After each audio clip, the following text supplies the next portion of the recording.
সেই থেকে আমি বোয়াল মাছ খাওয়াচ্ছি আর এবার দিই মা। আজকে বাজারে না একটা বোয়াল মাছ এসেছিল বড়, প্রায় 1 কেজি সাইজের বোয়াল মাছ ছিল, তো আমি নিয়ে এসেছি। কি রান্না করি বলো তো বোয়াল মাছটা দিয়ে? মানে কখনো তো বানাইনি। বোয়াল মাছ এনেছো তো, ঠিক আছে, ওইটা একটু তেল ঝাল করবে। আমার দিদিমা করতো, খুব সুন্দর খেতে লাগে। আচ্ছা।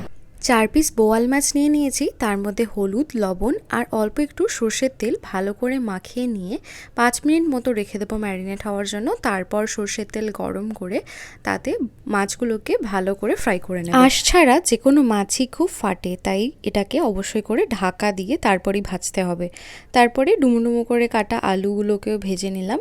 তারপর সেই তেলের মধ্যেই পেঁয়াজ, টমেটো দিয়ে ভালো করে ফ্রাই করে নিয়ে দিয়ে দিচ্ছি এখানে রসুন বাটা। রসুন বাটাটা দিয়ে বেশ কিছুক্ষণ ভাজা ভাজা করে নিয়ে তারপর হলুদ গুঁড়ো, কাশ্মীরি লঙ্কার গুঁড়ো দিয়ে ভালো করে কষিয়ে নিয়ে তারপর ভেজে রাখা আলুগুলোকে ওর মধ্যে দিয়ে দিলাম। বেশ কিছুক্ষণ কষিয়ে নেওয়ার পরে অল্প একটু জল দিয়ে দিলাম সিদ্ধ হওয়ার জন্য। তারপরে এখানে দিয়ে দিচ্ছি আদা বাটা, দিয়ে ভালো করে ঢাকনা দিয়ে আলুগুলোকে সিদ্ধ করে নিয়েছি। এরপর একে একে ভেজে রাখা মাছের টুকরোগুলো দিয়ে দিচ্ছি। তারপর আরও একটু জল দিয়ে ভালো করে ফুটিয়ে নেওয়ার পরে শেষে গরম মশলা গুঁড়ো উপর দিয়ে ছড়িয়ে দিলাম। তৈরি হয়ে গেল বোয়াল মাছের তেল ঝাল। এবার যাই মাকে খাইয়ে দেখি কেমন হয়েছে। হ্যাঁ, মতো হয়েছে? খুব সুন্দর হয়েছে।